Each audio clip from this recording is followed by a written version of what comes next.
Class 10 ছাত্ৰ-ছাত্ৰীসকল নমস্কাৰ। তোমালোকৰ হৈ যোৱা প্ৰি বোৰ্ড এক্সামৰ মেথছৰ কুৱেশ্যন পেপাৰখনৰ মই MCQ কৰি দি আহিছোঁ। আজি আছে কুৱেশ্যন নম্বৰ 18। নিশ্চয়টি দিয়া আছে a x² + 5x + 7 = 0 সমীকৰণৰ মূল দুটা বাস্তৱ নহয়। কাৰণটো দিয়া আছে r ax² + bx + c = 0 a not equal 0 বাস্তৱ মূল নাথাকে যদি b² - 4ac <= 0।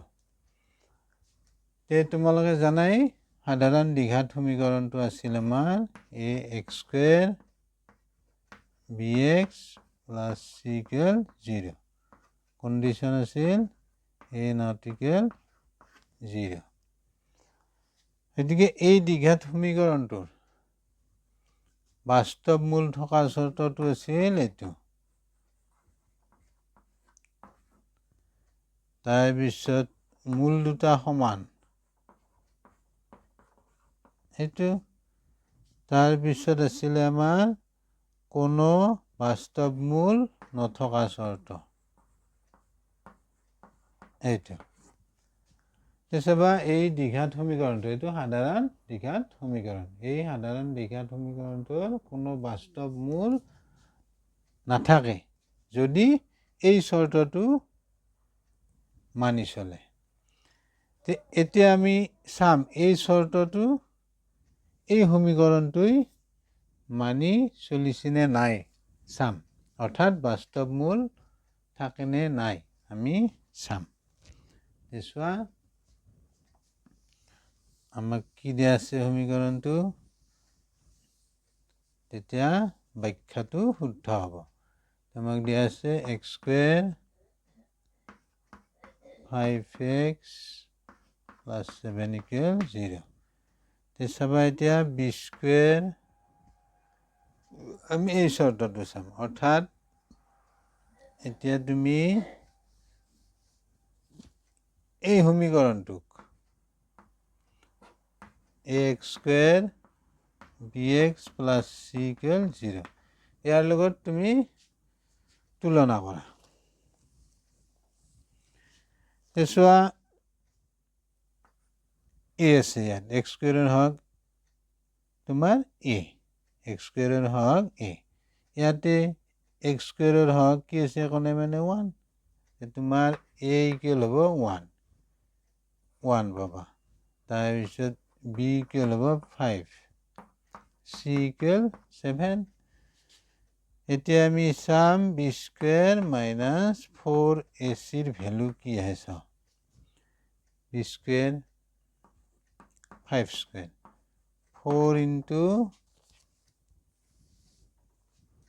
4 * a value 1 c value 7 গতিকে এইটো পাবা 25 এইটো পাবা 28।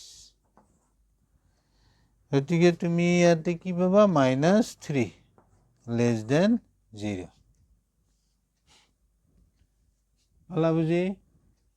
আমি কি বুজি পালো ax² + bx + c = 0 আমাৰ এই দ্বিঘাত সমীকৰণটোৰ বাস্তৱ মূল নাথাকে যদি এই চৰ্তটো মানি চলে। এতিয়া এই চৰ্তটো এই সমীকৰণটোত প্ৰযোজ্য হৈছে, অৰ্থাৎ এই সমীকৰণটোৰ বাস্তৱ মূল নাই বা এই সমীকৰণটোৰ মূল দুটা বাস্তৱ নহয়। কেতিয়া নহয় এই b² - 4ac ভ্যালু কি হ'ল ইয়াতে তুমি লিখিব পাৰিবা এতেকে b² - 4ac ভ্যালুটো কি হ'ল <= 0। চোৱা মাইনাছ ভ্যালু পালো, যেহেতু মাইনাছ পালো গতিকে শূন্যতকৈ সৰু। ৰিজাল্টটো তুমি কি পালা b² - 4ac ভ্যালু -3 পালা, গতিকে 0তকৈ সৰু। আমি কি বুজি পালো আমাৰ এই সমীকৰণটোৰ বাস্তৱ মূল নাথাকে যদি b² - 4ac <= 0 এই চৰ্তটো এই সমীকৰণটোত প্ৰযোজ্য হৈছে, অৰ্থাৎ সমীকৰণৰ এই সমীকৰণটোৰ কোনো বাস্তৱ মূল নাই বা নাথাকে। গতিকে এতিয়া চোৱা, অপশ্যন এত আছে এ আৰু আৰ দুয়োটা সত্য আৰু আৰ হ'ল এৰ শুদ্ধ ব্যাখ্যা। এইটো এনচাৰ, অপশ্যন এ হ'ব শুদ্ধ উত্তৰ। পালা বুজি?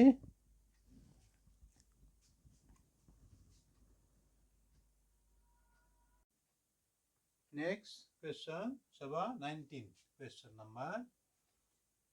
তোমাক দিয়া আছে এই সমীকৰণটো দিয়া আছে, এই সমীকৰণটোৰ মূলৰ সংখ্যা হ'ল। চোৱা, সমীকৰণটো আমি প্ৰথম দ্বিঘাত সমীকৰণলৈ ৰূপান্তৰ কৰিম। ফাৰ্ষ্ট আমাক দিয়া আছে x + 2 whole cube equal x³ - 4। এইটোক তুমি ভাঙিব লাগিব a + b হোল কিউবৰ formula, a + b whole cube. আমাক দিব x³ 3 × x² × 2, 3 × x × x², 3 × x × 2² plus 2³ equal দিয়া আছে এইখিনি। x³ কেঞ্চেল, সমান আছে এটি হ'ব 6x², এইটো 4 হ'ব, এইটো 3, 12x, এইটো 8, 4টো মাইনাছ এইফালে আহিলে প্লাছ 0। হলা বুজি? x + a হোল কিউবক আমি a + b হোল কিউবত ভাঙিলে পাবা x³ + 3 × x² × 2 পাবা, plus 3 × x × 2² plus 2³ equal x³ - 4, এইখিনি দিয়া আছে। x³ কেঞ্চেল হ'ব, সমান সমান আছে। তাৰপিছত এইখিনি চোৱা, এতিয়া কি হ'ব 6x², এইটো 12x, এইটো 12 হ'ব।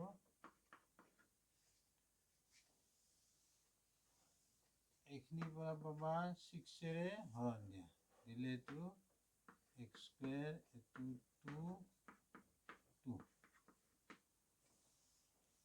এইটো আমি এইটো আৰ্হিত পালোঁ bx + c = 0। এই সমীকৰণটো এইটো আৰ্হিত আছে। গতিকে আমি জানো দ্বিঘাত সমীকৰণৰ মূলৰ সংখ্যা দুটা পাওঁ, কাৰণ xৰ সৰ্বোচ্চ ঘাত 2, গতিকে মূল ইয়াৰ দুটা আছে। গতিকে এই সমীকৰণটো এইটো আৰ্হিৰ, গতিকে ইয়াৰো মূলৰ সংখ্যা হ'ব দুটা, কাৰণ xত পাৱাৰ আছে 2, সৰ্বোচ্চ ঘাত 2, গতিকে ইয়াৰ মূলৰ সংখ্যা হ'ব দুটা। এইটো শুদ্ধ, অপশ্যন চি। পালা বুজি? Next question 20 number. যদি ত্ৰিভুজ ABC আৰু ত্ৰিভুজ DEFৰ দিয়া আছে আমাক AB/EF ইকুৱেল AC/DE, তেন্তে ইহঁত সদৃশ হ'ব যদি, চাবা ত্ৰিভুজ দুটা আঁকি লওঁ। প্ৰথম ধৰি লোৱা এইটো ABC আৰু এটা আমাক ত্ৰিভুজ লাগিব, এইটো ধৰি ল'লা EFD। আমি চাম এতিয়া আমাক ৰেচিঅ' কি দিয়া আছে, AB/EF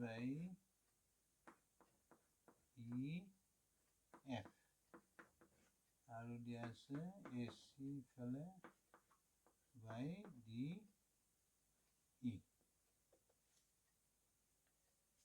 চোৱা, এতিয়া মিলাই চোৱা, AB 80 বাহু